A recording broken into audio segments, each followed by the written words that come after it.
Welcome back. Now, you may or may not have heard about Milk Matters. Well, it's an initiative that allows mothers to share their excess breast milk with babies in need. Well, the idea was born back in 2003 by Dr. Melissa Densmore, a senior lecturer at the University of Cape Town, and she later then facilitated the birth of an app that tracks donor mothers and their milk. 3 honors students are now building on that research and under the supervision of Densmore are hoping to expand the app and make it more widely available in South Africa. We are now joined by Carene Joubert, a clinical manager and dietitian from Milk Matters, and Dino Bossi, who is one of the developers and one of the computer science honor students from UCT. They join us now. A very good morning to you both. First of all, I'm going to start with you, Carene. How did this initiative of Milk Matters come about?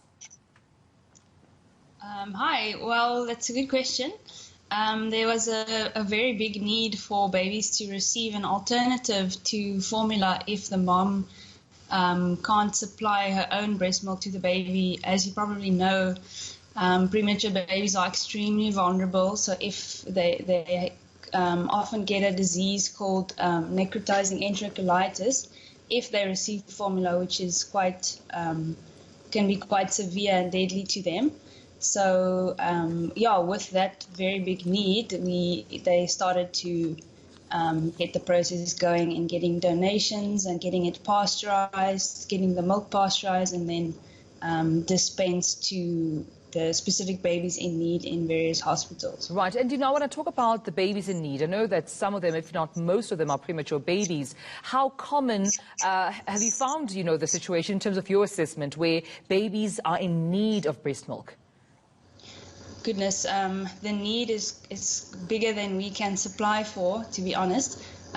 So we have to be very specific in the criteria that we give to be able to supply to those that are most vulnerable. So we get babies from 400 gram, a lot of them around 700 gram, and then up to about 1.5, depending on our supply. So often we have to say no to babies who are just over 1.5 because we don't have that much supply. So the need is definitely greater than what we can supply. Dino, I'm going to bring you in here. I just want to talk about the app that you were very hands-on working on. How does it work? So good morning to you guys and your viewers. So basically the app is intended to help support donor mothers in terms of allowing them to track their donations, to be able to determine where they can drop off their donations, and just providing them with general supports with their everyday donor tasks. And how does it work then? If I perhaps have just downloaded the app, take me through then how it would work, especially from a point of trying to donate the milk and also from, the mother receiving then the breast milk. So essentially, once you've downloaded the app, you'd need to create an account, just like any normal app. It is available. It's going to be available on the iOS and Google Play stores. Essentially, you would have to go through the screening process with Milk Matters to become an actual donor. However, once you are registered as a donor, you can then go ahead and use the app. But there is functionality on the app that is available to non-donors as well. All right, Carene, I just want to talk to you about, how the whole process works in terms of if, for example, I am a mother who feels that I want to donate, how do I go? What channels do I go through? So we get inquiries via phone, mostly via email. We check Facebook inquiries, Instagram, and then now obviously the app would give us another entry to that. So the mothers either use one of those channels and would just say, hi, I'd like to donate, or ask something. And then from there, I start asking them screening questions. So some things like area and smoking and medication would either take them to the next step or not. And from there, there's like a tick sheet form that we take them through with a bit more specific questions. And then once they've passed that, we direct them for a blood test, HIV and hepatitis B. And then once they've cleared that, then I register them as a donor, and they either they drop off their milk at a depot that's closest to them.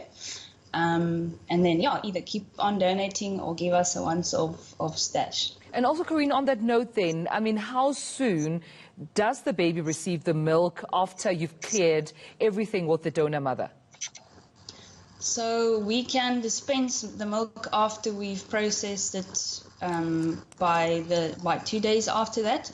So it all depends how soon the milk expires that you received from a donor. So we would prioritize the age of the milk, and then it defrosts and we process in 1 day, and then we wait.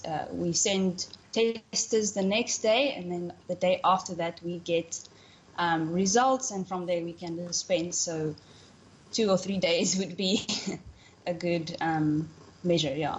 Dino, you are a computer science honors student. What kind of research did you have to do when you were developing this app? So a lot of the research was done in collaboration with Milk Matters and some of their donor participants. It was essentially interviewing the donors to figure out what kind of functionality they would actually use and find useful on an app. And then from Milk Matters' standpoint is actually figuring out what kind of functionality they can actually support on their side, and obviously within their constraints and limitations. All right, thank you very much. That was Dino, Bossi and Carene Joubert just talking to us about Milk Matters. Quite an interesting initiative and very helpful. I think that, a lot of people need to know about this in order to help as many babies as possible. There's definitely a gap for this, and there's a need for it. And particularly even now, during the lockdown and pandemic, I mean, you can only imagine how premature babies have been affected by lack of nutrition when it comes to breast milk. And I think this is exactly what would, of course, bridge that gap. So